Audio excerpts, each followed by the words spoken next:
Hey guys, it's Matt here, and today I'm doing another review for TokuStation, and today I'm talking about Zyuranger episodes 6 to 10. Still not pronouncing it Zyuranger.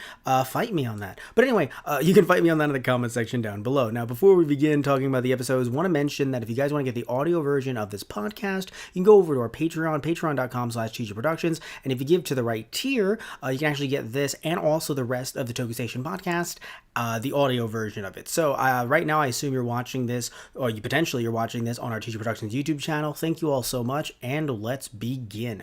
So let's also name the episodes, because we should totally do that as well, in case maybe you haven't seen Zyuranger in a while. So Arise, Daizujin. He just said it. Arise, Daizujin. Or Daizuzin.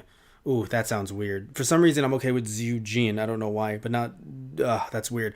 I don't know what's wrong with me. You can tell me what's wrong with me in the comment section down below. I can see. Terror eaten in an instant.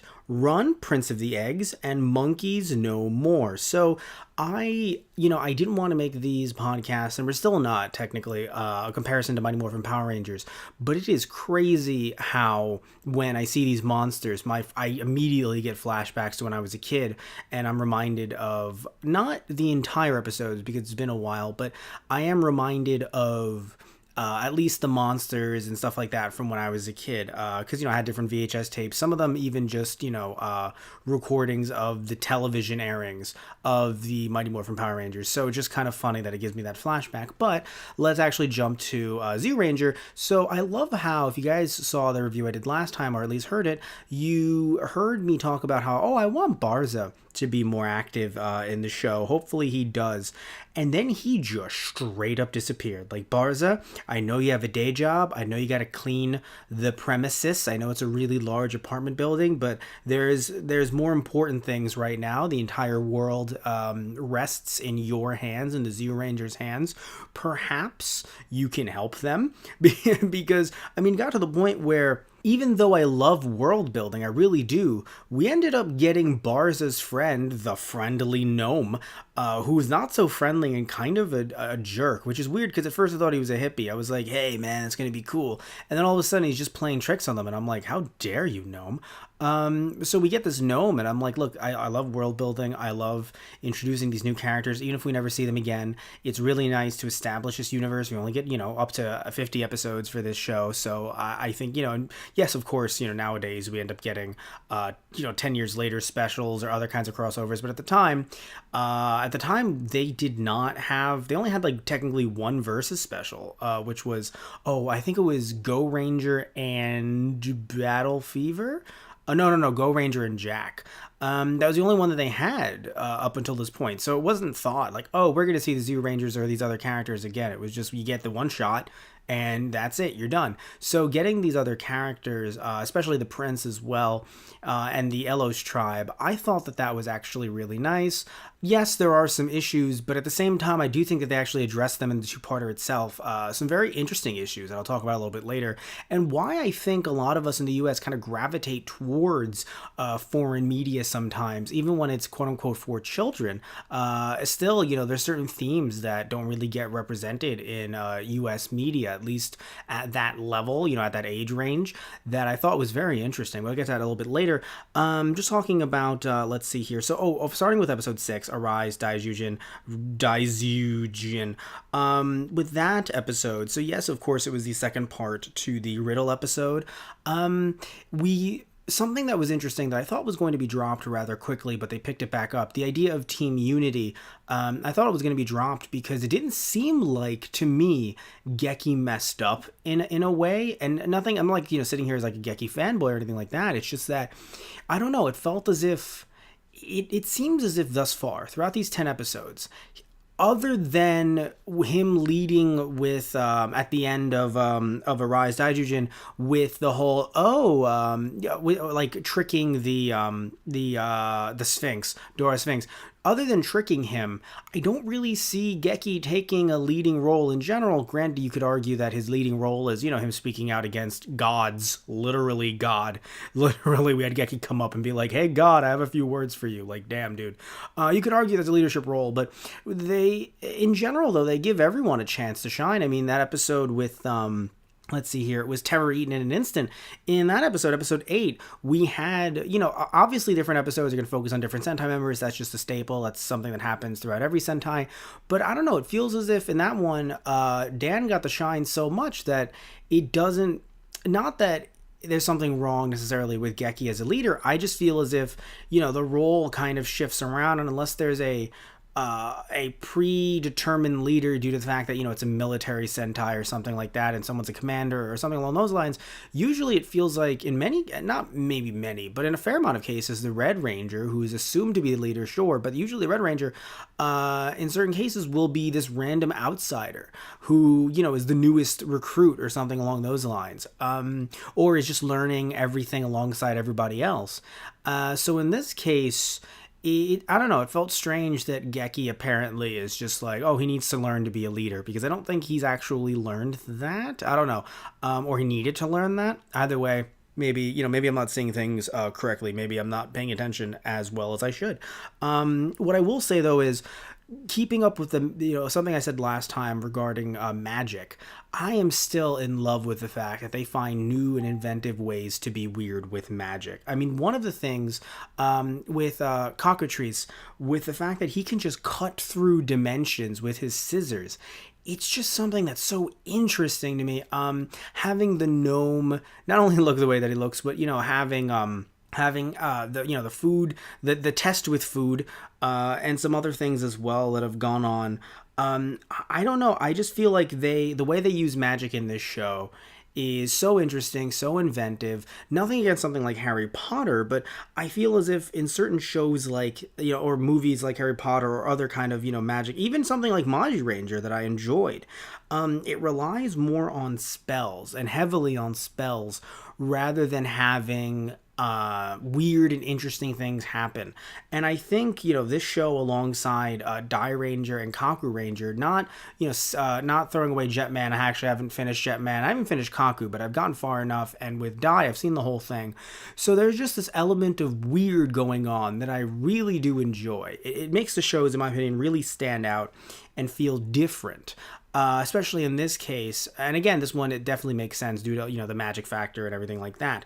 One thing I want to mention as well, I will say, okay, but you know what? No, getting back to that Geki point, getting back to the point of Geki being such a great leader, I'm not even trying to shit on Geki. Now it's funny, some people are like, you're a Geki fanboy. Now they're like, are you shitting on Geki? I don't know what Matt, are you pro or anti-Geki? I don't know. With the episode, with the goblin, which was I see, or I can see, with the goblin in episode 7, it was the kid who, and not a bad kid, but it was the kid, no, that wasn't Hiroshi, I can't remember his name, but it was this kid who was sitting there and just like, yeah, here's my plan, completely stumping the Zyurangers, which I'm not saying it's a problem. Of course it's a show that you're a young kid watching the show, most likely, you see that the kid comes up with something and you're like, yay, that could be me.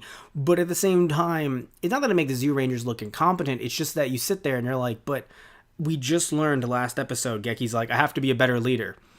And it's just like, you cannot lead people against an invisible enemy. Which, of course, it's like, yes, you can't think of battle strategies when you have an invisible enemy. But at the same time, you could potentially transform and kind of, I'm granted, yes, of course, especially this belief, yes, it would ruin the plot. Or at least it would make the plot go a bit too fast. But what I would do is, if I was a Zyuranger, everybody, I would have transformed. I would have gotten the legendary weapons. I would look at the kid and I would have said, hey, where does it look like the monster is? Because wherever it is, we're just going to shoot it. We're going to shoot everywhere around it. What? You think that as Sentai members, we're not cool with explosions? We explode everything. One thing, speaking of explosions, I don't know what it is about this show, but I love that the way the show is written, apparently the writers who write certain episodes, I don't have the exact writers on hand, but if something is in some kind of container, even if it's an organic, like if it's not a human being, but if it's like a dinosaur egg, or if it's a freaking caterpillar, something that you would think would be relatively fragile. Not too sure how dinosaur eggs work. I don't know. I'm not working on the Jurassic Park project. I don't know. But what I'll say is this much, though. You would think that if these things are getting tossed around, something might crack or break or die. And I love how the writers are like, no, totally fine. We currently have dinosaur eggs drowning at sea, and apparently they're doing fine. I'm like, oh, okay. And even the caterpillar, if you want to say, but dinosaurs are dinosaurs, they might be stronger, can handle this or that. Okay, fine. But the caterpillar, it's kind of like, wait a minute. Putting aside the fact that you crawled out of Bookback's stomach, whatever. I don't know how his organs work, and I don't want to. I'm okay not knowing how that guy's his intestinal tract works. I really don't need to know that information. But the fact that it was just getting thrown around in general by people, and it's just like, excuse me, like I thought the kid was calling it a caterpillar, but it was actually some kind of like piece of jewelry, and he's just like, nah, dude, it's a bug. Why is that weird? And granted, in Japan, I'm not saying that it would not be weird, but there is a bit of a bug appreciation culture in more circles, I think, than there are here. Cough, cough, Kamen Rider. But still, there's a bit more of a bug appreciation culture. Some of them can do karate. And so I understand that as well. And, frankly, I think this kid was lucky because of the fact that it actually turned, it evolved into a Butterfree. And then she found it beautiful, because if it didn't evolve into a Butterfree, then, she probably would not have. Also, speaking of other issues, not just the fact they tackled yelling at God as like a general thing that you can do when you're the heroes. Also, the fact that this kid just straight up is like, yeah, my mom's dead and my dad's in jail. Anyway, how are you doing, Dan? And I'm like, holy shit. Like, it's stuff that happens. And I'm not saying that it might not have been controversial for Zyuranger at the time. It did air in prime time, so you can get away with a little bit more. But at the same time, because it was Sentai, because it was, an institution in Japan, very established, something that all the kids, would want to see, I'm sure there were some letters sent by different, different watchdog groups that were like, why does my kid have to see that? But you know what, for me, I look at that and I'm like, man, I want more discussion like that in kids shows in the US. Like, we don't need to have it be like a Degrassi type show or a Glee type show where everything has to have a lesson. I'm not saying that, although it's funny because we are talking about Sentai right now. Bunch of lessons in Sentai. So to be fair, there are lessons in Sentai, yes.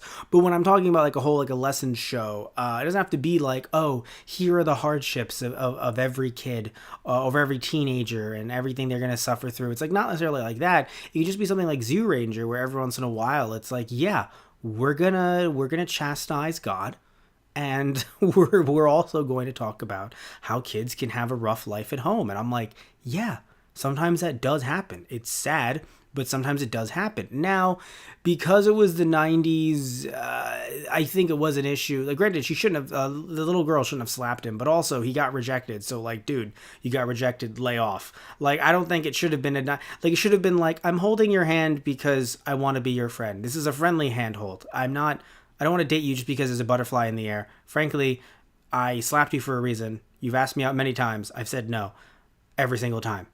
Granted, she shouldn't slap him. But still, it's kind of like, all right, you asked her out. And also, she slapped you too, dude. Like, you should let it go. Like, when someone slaps you while you're asking them out, don't try again. It's done. It's done. Whatever ship you think was there has sailed and sunk. It was the Titanic. You're done. Either way, though, that was a weird segue. I don't know what the fuck. But still, so talking about expanding the world and me really enjoying that, I loved the whole idea of the Dalos tribe, Prince of the Eggs and all that stuff. I know to some people it's a weird thing, because I think for some people, I remember hearing that some people really were not fans of that, and in general I think some people are like, ooh, too many kids in Zyuranger. Again, I do think there's some foreshadowing going on there, so I'm okay with it, but I understand why some people are like, ooh, too many kids in Zyuranger. And yes, children acting, ooh, sometimes it's not the best. And I don't think in Zyuranger it's been, a shining light at this point. But still, though, I do want to say, I do really enjoy this two-parter for one reason. So let's say someone is looking at this show and this is their first Super Sentai. I mentioned before, it's not my first, but maybe it was your first because you thought, oh wow, this, same suits from Mighty Morphin Power Rangers. I saw that as a kid, or I still see that now. I really enjoy it. Let me check out Super Sentai. So if that was your first Super Sentai, if you didn't think that Super Sentai was weird or different before, and kind of a different taste or a different flavor than what you might be used to from Western media, I really enjoy these two episodes because it really felt like it was just something different. Now, of course, there were some references that were taken out of some other movies and TV shows that I'm sure some of you guys may have seen. I love, at least as a kid, I loved. I haven't seen it since, but I hear that it's aged well. Chitty Chitty Bang Bang. So I like that as a kid. And seeing the I don't remember the exact name of it in this in Zyurangers, but the warp device, the warp machine, I can call it the warp machine. I forgot what it did in Mighty Morphin Power Rangers, but man, it was so weird in Power Rangers. Like in Power Rangers, it just felt like they were like, you know what? Billy can do it. If Urkel can do it, so can Billy. And I was like, all right. I hadn't seen Family Matters at the time, so I didn't realize like the Urkel craze and that connection. But after seeing Family Matters years later, I was like, Urkel makes a lot of weird stuff. Billy makes a lot of weird stuff. Only difference is there was no Japanese Super Sentai version of Family Matters, as far as I know.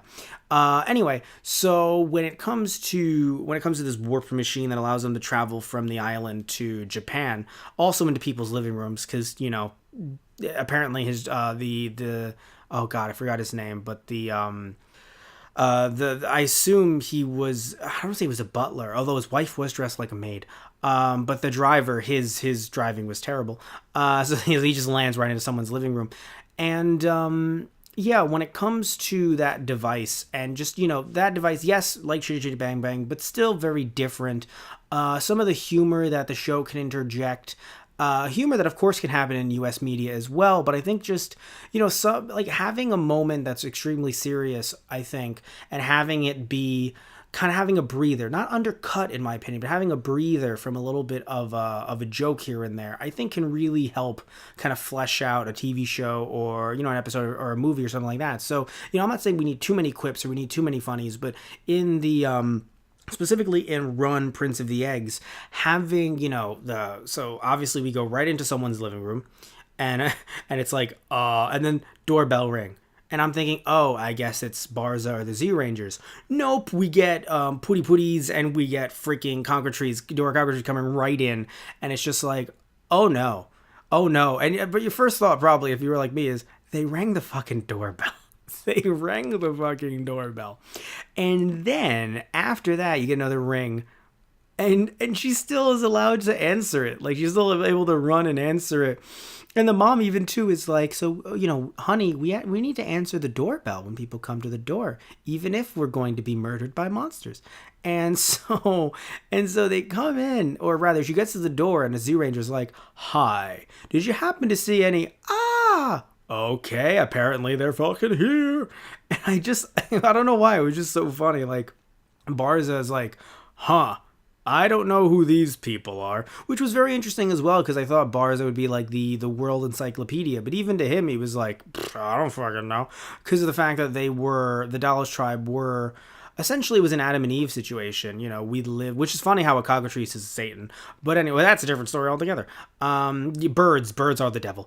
And so when it comes to, the Dallas tribe, yeah, it's like Adam and Eve, so they were in the realm of the gods, which is a place that, Barza and the Zyurangers and all their tribes have no fucking idea about, because they weren't, as far as we know, they weren't with the gods, seemingly. At least it seemed like they weren't with the gods. It seemed like they were chilling on Earth, and then that's when Bandora was like, nah, fam, and then kills everything. Or tried to exterminate the dinosaurs, which is so funny how it's just like, a comet?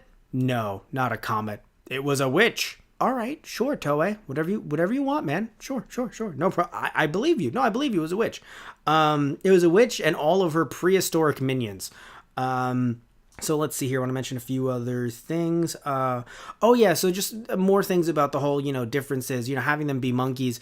The monkey thing was interesting. I don't know if that's a tie-in to Journey to the West that I don't know about, because I thought I thought, Son Goku was always a monkey boy, but either way, maybe I'm wrong.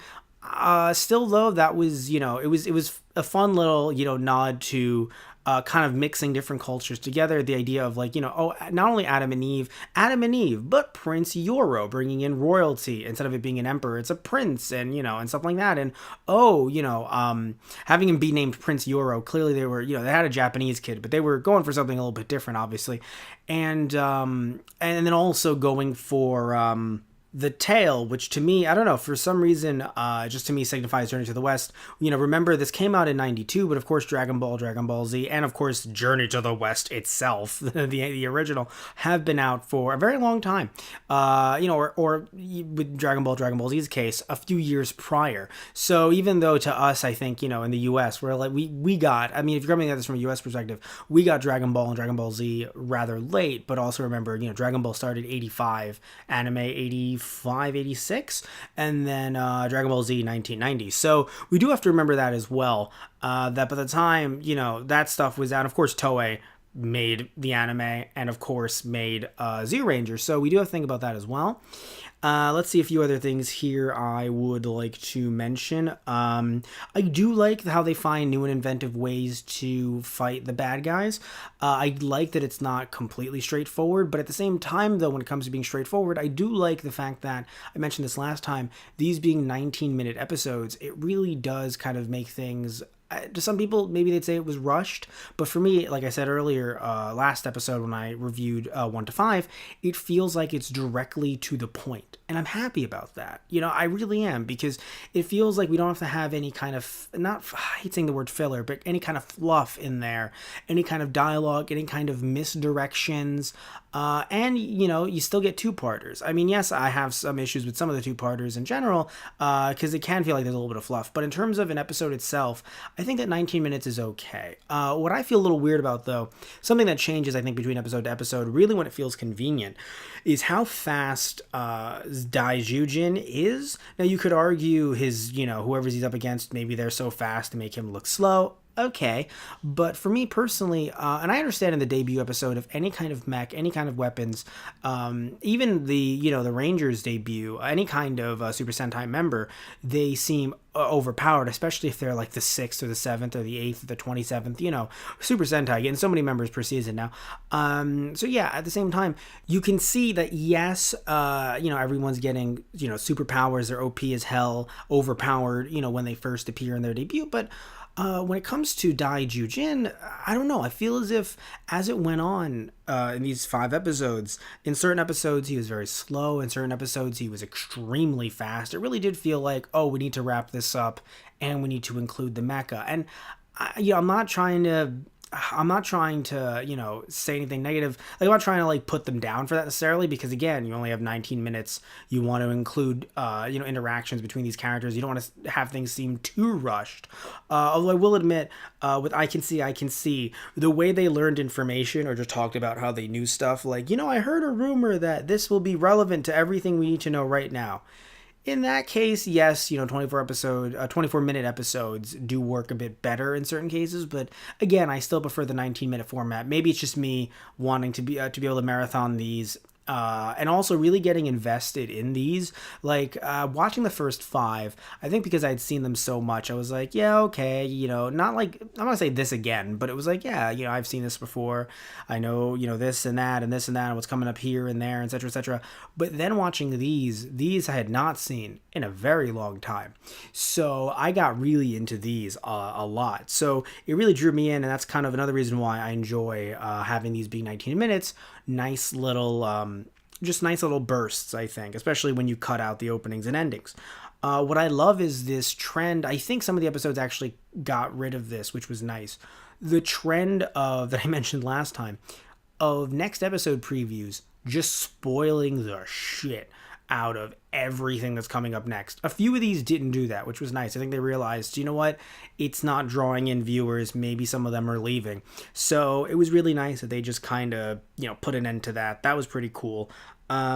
speaking of world building, like I did way before, I do hope that we see some of these characters again in some way or another. Some Sentai have actually done that, which is really nice, where they bring back some of these characters that the Sentai members have saved within the season. I hope that happens here. I mean, you have the Zyuranger saving so many different, kids and families.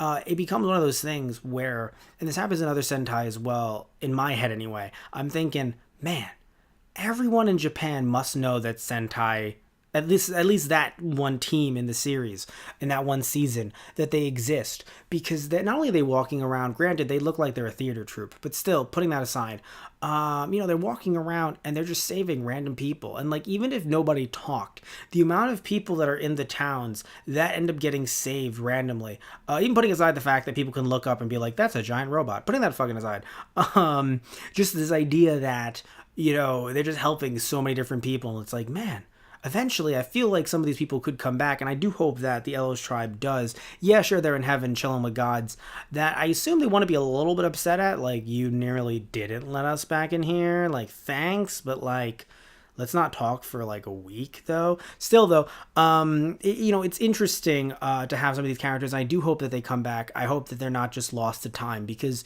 again, you build such a nice world here. I would like to see them again, at least as the series is, closing down or shutting down.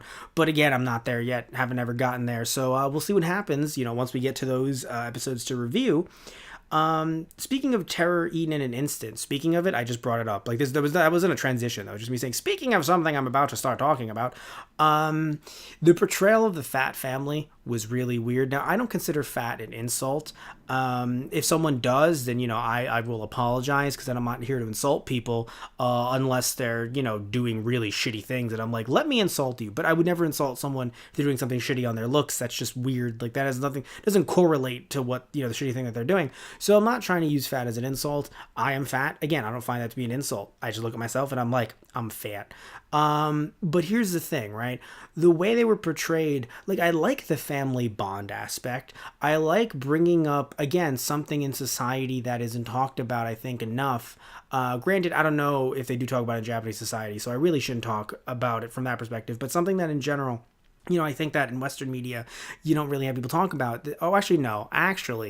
No. In Western media, it gets talked about too much, I think, in movies, where it's like, dad has to stop working this 9-to-5 job so that he can hang out with his family. And it's like, he should take off from work a bit more, yes, but also he's putting food on the table.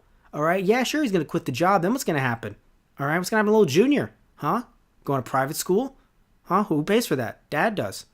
Now, of course, in these movies, it's dad. Of course, now we know it's dad and mom and grandma and grandpa. Whoever can work now is helping, pay for that. Heck, Junior's older, siblings might be as well, depending on how old they are.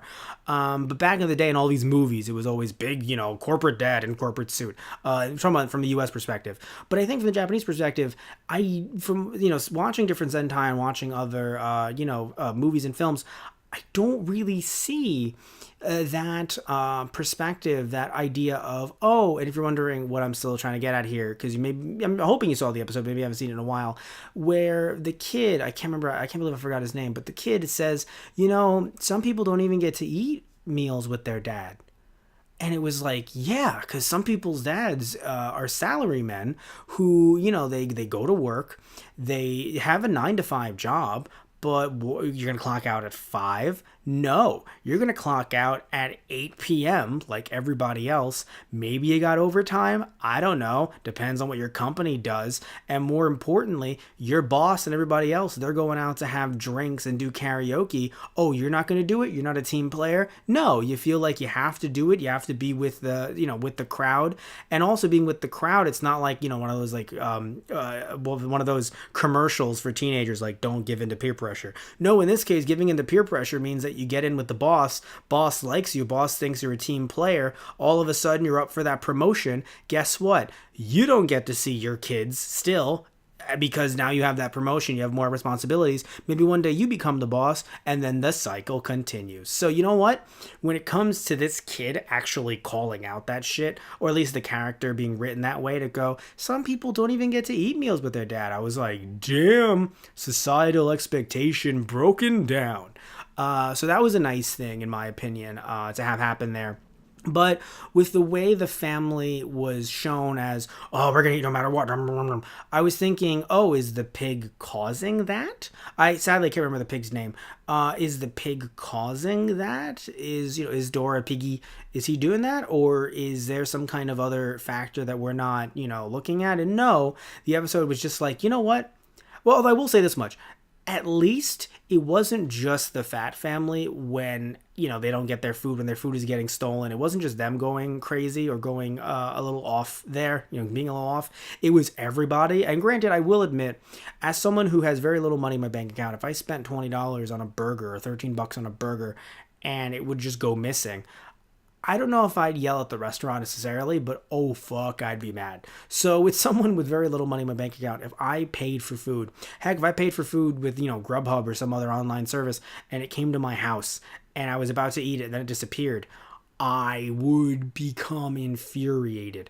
So to be fair, I'm not saying but also to be fair, I am fat. But anyway, when it comes to everyone, at least everyone went off the deep end when their food was taken away from them. But it was just strange how, at least at first, it felt like at least them eating it just was all this stuff that to me does seem a little bit fat phobic, where it's just like it's like, oh my god, you gotta bring this, you gotta bring blah, blah, blah, blah, blah.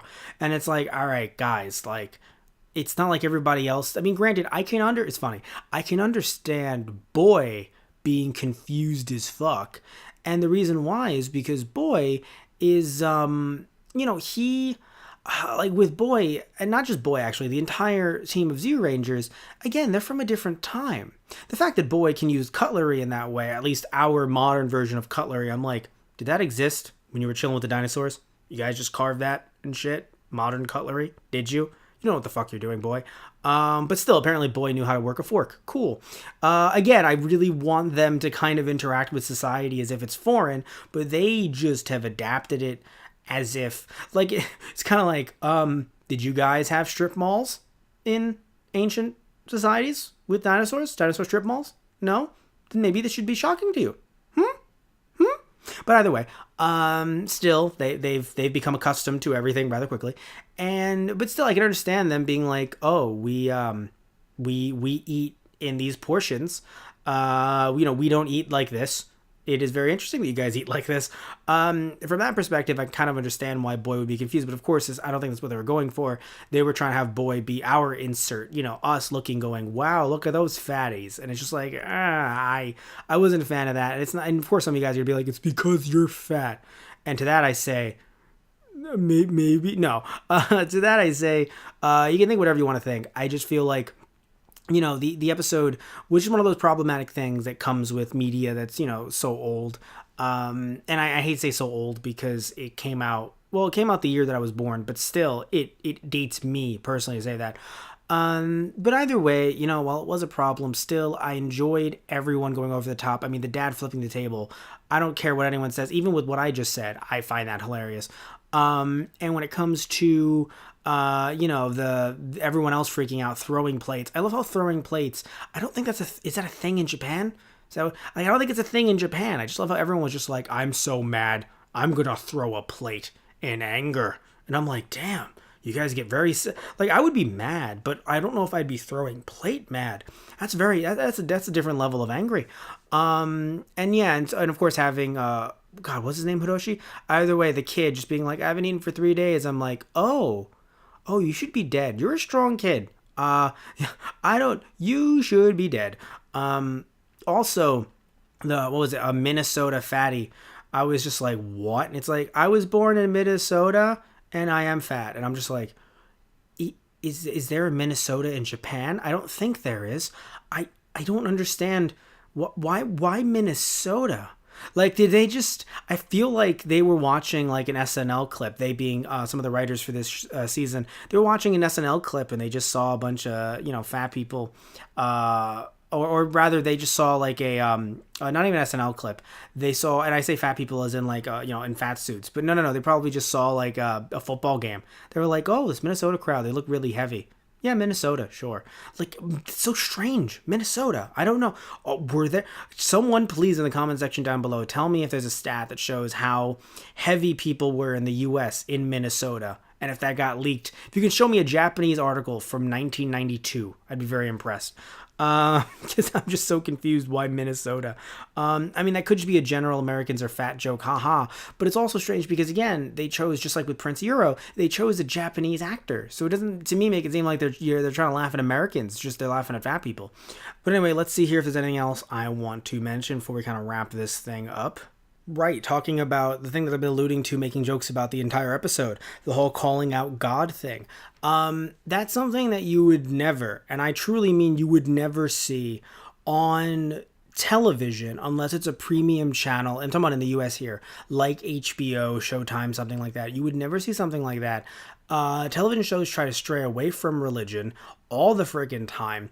And it's a frustrating thing because this was a great message I think can be taught to any person who is religious.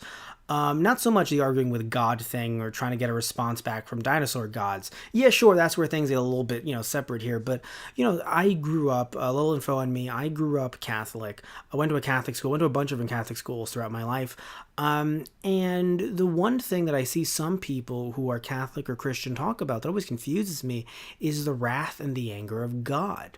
And I sit there and I'm like, but I thought God loves us, right? Doesn't God love us with all of, if you want to say his, I would say they as a being, but if you want to say his, with all of his heart? And they go, oh, he does love you with all of his heart, unconditionally. And I'm like, that's amazing. And they go, unless you don't meet these conditions. And I'm like, well, wait, you said unconditionally. This confuses me. Is it conditionally or unconditionally? Which one is it? So in this case, you have the conditions of, of the gods essentially being, hey, you ate from our apple, you done fucked up. You were tricked, but who fucking cares? You done fucked up.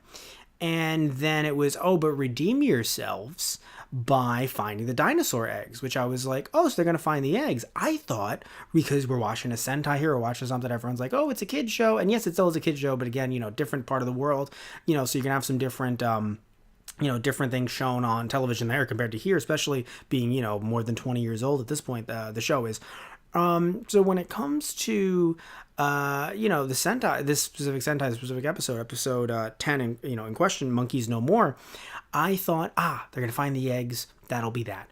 But not only they leave it open to find the eggs later, which is nice, it's a nice little continuity thing right there, but just the fact that they didn't find the eggs, and they're still going to be punished, even though they tried really hard. And it was amazing because, look, I'm not saying everyone is a winner for trying really hard. Yes, if you're in a competition, there is a winner and there is a loser. It's frustrating, especially, it's frustrating to have happen to you if you're the one who lost, right? It doesn't make you a loser in that connotation, but in terms of who's won and who's lost, that's that connotation. So not everyone that tries hard is going to get, what some people consider a participation trophy. No, not going to happen. And frankly, participation trophies are more for parents than more for kids. Fight me in the comments. But seriously. But when it comes to, in this case, right, we have this situation where it's like, hey, they tried really hard. Yeah, they were tricked. But first of all, you should have Geki been like, he's a kid, right? Kid's a kid. You fucking serious, gods? Really?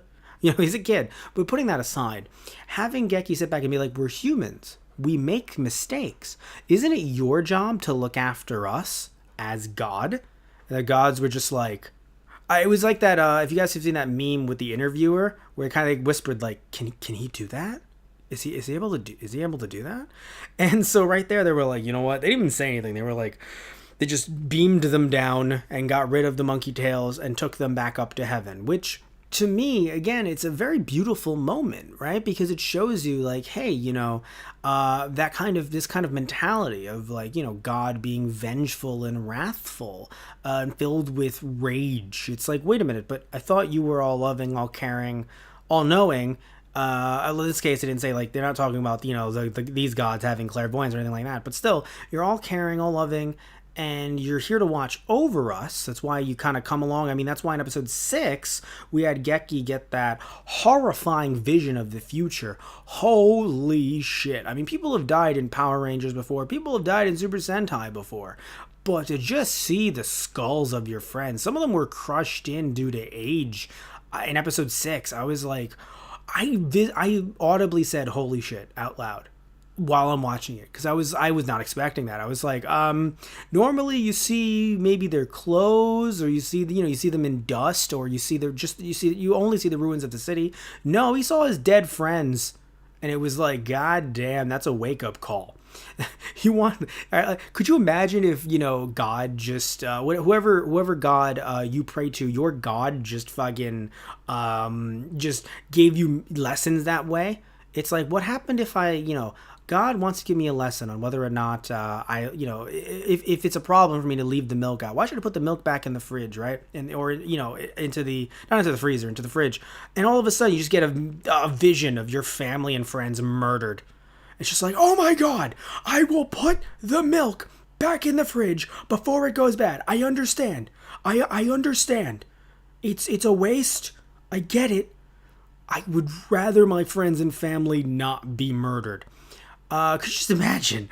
But anyway, so when you have, Geki mention, like, hey, you're here to watch over us, and the gods are like, yeah, you're right. That's a very powerful message that I feel like is something that, of course, it'd be very controversial here. Don't get me wrong, it would. But it's still something that that I do think is a very powerful message, and what I think that is needed for some people who, who are in, the community, or who grew up Catholic, and they use that to fuel their own hatred of anyone or anything. Not even pointing the finger at who or what. Just, I mean, for some of you that are like, he's trying to go on a rant, just even pointing at something that I think, if you're watching or listening to this, you probably do enjoy and love, regardless of what background you're from. Pokemon, right? Some of the people who were Christian, some of the older folk who were Christian when we were kids, who were saying Pokemon is the work of the devil, or Pokemon is the work of the Jewish this, that, and that, all that stuff. And no, it's not, right? Again, using your faith to fuel your hatred. And I think that, this was a very nice message to have in episode 10. And, I think we're going to wrap it up on that.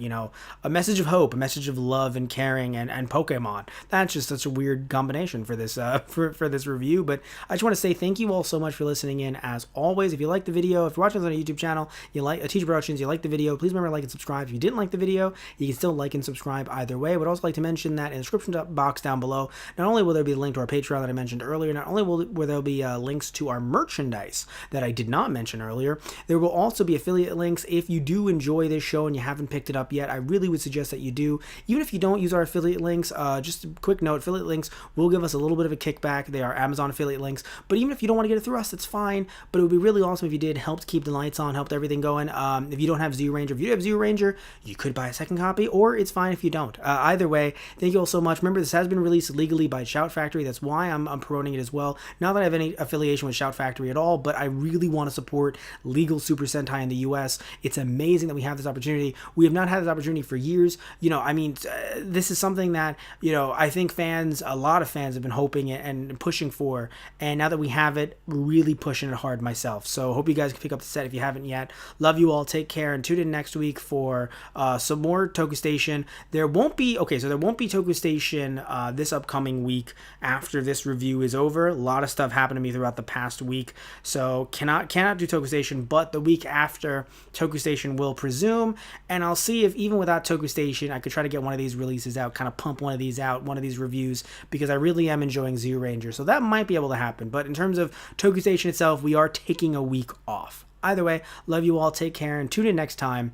for not TokuStation, for something completely different. Love you. Take care, guys. See ya.